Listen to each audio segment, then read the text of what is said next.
नमस्कार दोस्तों, जय हिंद, वंदे मातरम। आप सभी का बहुत बहुत स्वागत है आपके अपने यूट्यूब चैनल एग्ज़ाम ट्रिकी में, जहां पर दोस्तों हम बात करने वाले हैं स्पेशल एजुकेशन के टॉप क्वेश्चंस की, जो कि आप कोई भी एग्ज़ाम देने जा रहे हैं दोस्तों आपके लिए बहुत ही इम्पॉर्टेंट हैं।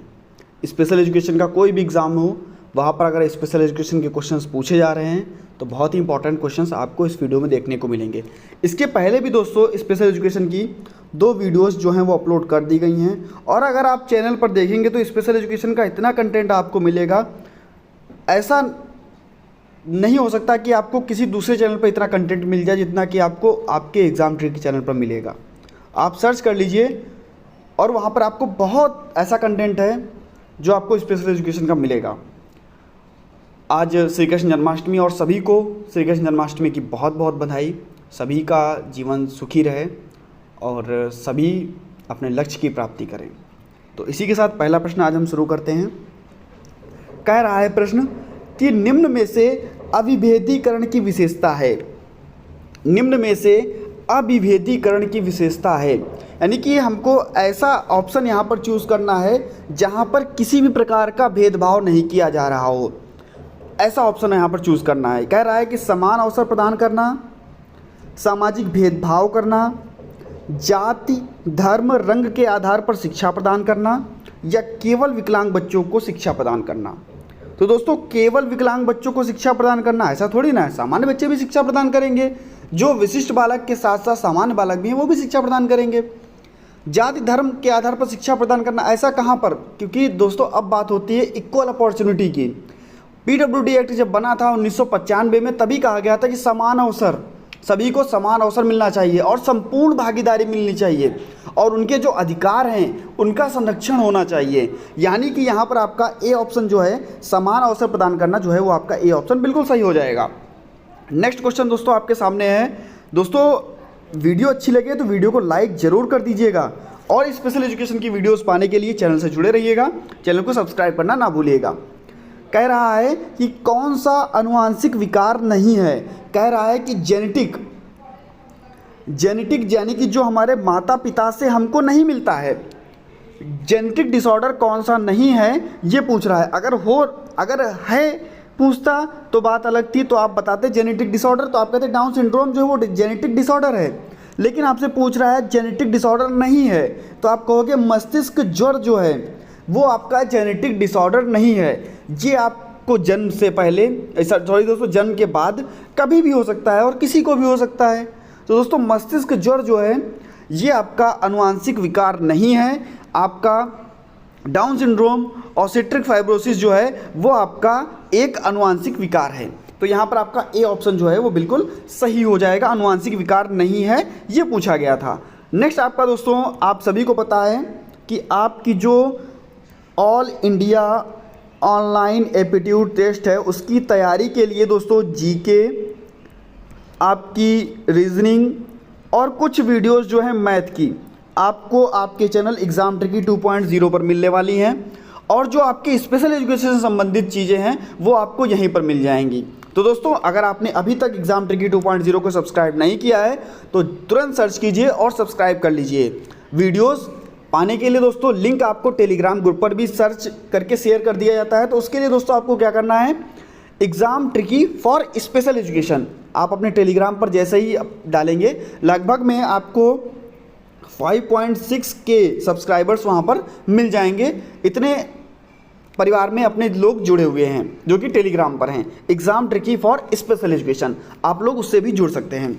तीसरा क्वेश्चन आपको यहाँ पर दिया गया है, श्रवण बाधित बच्चों की प्राकृतिक भाषा है। देखिए श्रवण बाधित बच्चे यानी कि हेयरिंग इम्पेयरमेंट बच्चे, वे बच्चे जो सुन नहीं सकते।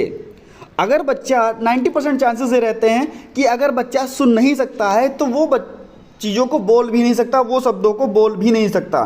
तो कहा जा रहा है कि जो श्रवण बाधित बच्चे हैं या जो हेयरिंग इम्पेयरमेंट बच्चे हैं इनकी प्राकृतिक भाषा है। आप सभी देखते होंगे बच्चे जब सुन नहीं पाते तो कैसे बात करते हैं, तो आप कहोगे सर बच्चे सांकेत से बात करते हैं, यानी कि बच्चे किसका यूज करते हैं, तो बच्चे साइन लैंग्वेज का यूज करते हैं। तो यहाँ पर सांकेतिक भाषा आपका बी ऑप्शन में दिया गया है, आपका बी ऑप्शन जो है वो बिल्कुल आपका सही हो जाएगा।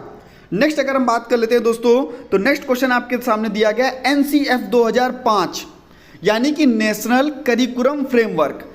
2005 किस पर बल देता है?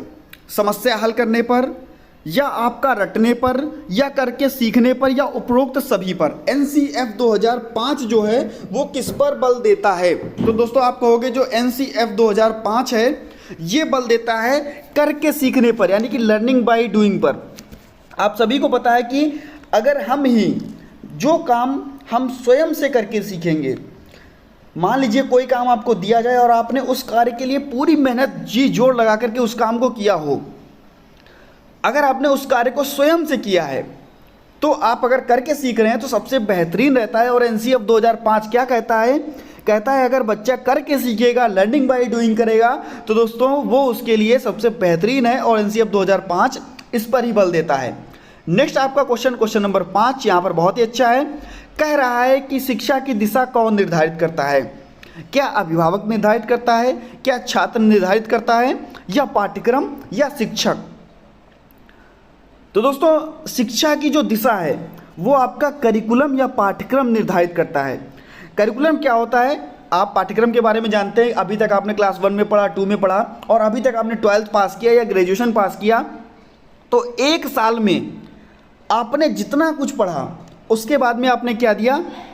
पेपर दिया किसी चीज़ में। अगर आपने ग्रेजुएशन किया हो तो आपने BA BSc किया होगा तो उसका पाठ्यक्रम अलग रहता है, आपका BSc का पाठ्यक्रम अलग रहता है, BA का पाठ्यक्रम अलग रहता है, MA का पाठ्यक्रम अलग रहता है। तो जो भी आपका करिकुलम है वो शिक्षा की दिशा को निर्धारित करता है कि आप किस ओर जा रहे हैं।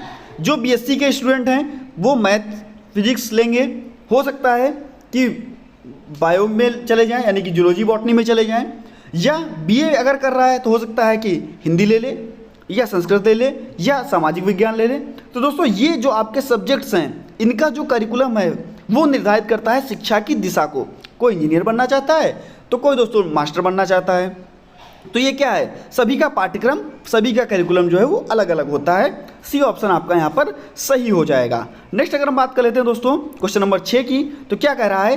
कौन सी विशेषता विशिष्ट बालक की है? कौन सी विशेषता विशिष्ट बालक की है? विशिष्ट बालक दोस्तों आपको बताना चाहूँगा कि विशिष्ट बालक की कौन सी विशेषता है, अभी पूरा इस पर मैं एक्सप्लेन कर दूंगा आपको। क्या विकलांगता, या धीमापन, या शैक्षिक पिछड़ापन, या सभी बच्चे जो सामान्य और औसत श्रेणी से भिन्न होते हैं? तो दोस्तों विशिष्ट बालक वो होता है जो सामान्य से भिन्न हो, चाहे उसकी बुद्धि लब्धि सामान्य से अधिक हो और चाहे उसकी बुद्धि लब्धि सामान्य से कम हो, वो होता है आपका विशिष्ट बालक, ना कि कोई विकलांग बालक। विशिष्ट बालक, विशिष्ट बालक हर वो बालक है जो सामान्य बच्चे से भिन्न हो। सामान्य बच्चे की बुद्धि लब्धि तो आप कहोगे सर IQ लेवल जो सामान्य बच्चे का होता है वो 90 से 110 होता है, तो 110 से ऊपर बुद्धि लब्धि जिसकी है वो भी विशिष्ट की श्रेणी में आएगा, और 90 से जिसकी बुद्धि लब्धि कम है वो भी विशिष्ट बालक की श्रेणी में आएगा। तो सभी बच्चे जो सामान्य और औसत श्रेणी से भिन्न होते हैं वो विशिष्ट बालक की श्रेणी में आते हैं।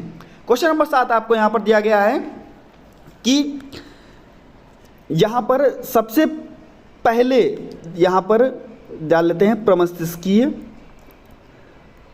थोड़ा मिसप्रिंट हो गया है, प्रमस्तिष्कीय पक्षाघात की असमानता के बारे में चिकित्सा की, यानी कि कह रहा है कि सेरेब्रल पाल्सी या CP या प्रमस्तिष्कीय पक्षाघात जिसको हम हिंदी में बोलते हैं, उसके बारे में सबसे पहले चिकित्सकीय चर्चा किसने की? आप कहोगे सर विलियम लिटिल ने की, लियो कैनर ने की, मैडम मारिया मॉन्टेसोरी ने की, या कोई नहीं।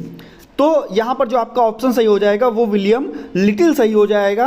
और हम बहुत दिनों तक प्रमस्तिष्कीय पक्षाघात को लिटिल्स रोग के नाम से भी जानते थे, तो ए ऑप्शन जो है वो बिल्कुल आपका यहाँ पर सही हो जाएगा।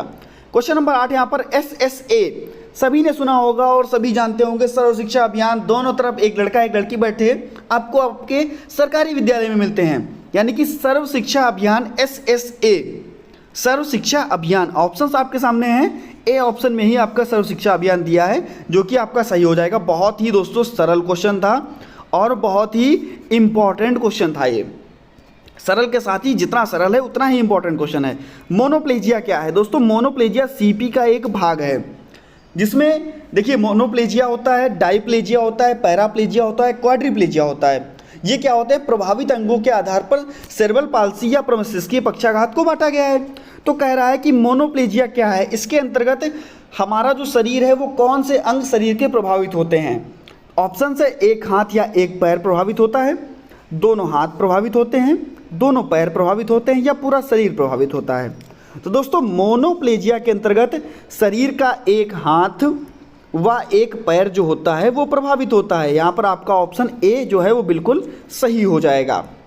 नेक्स्ट अगर हम बात कर लेते हैं, कुष्ठ रोग किस विकलांगता को कहा जाता है, कोढ़ रोग जिसको हम बोलते हैं, इसी को हम क्या बोलते हैं, कुष्ठ रोग बोलते हैं। तो बी ऑप्शन जो है वो बिल्कुल आपका सही हो जाएगा। कमेंट सेक्शन में तुरंत छाप दीजिए PWD एक्ट 1995 के अंतर्गत कितनी दिव्यांगताओं का वर्णन किया गया।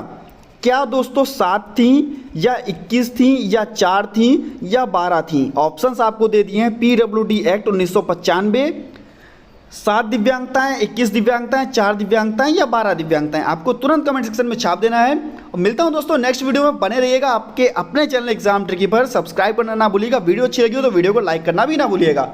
धन्यवाद दोस्तों।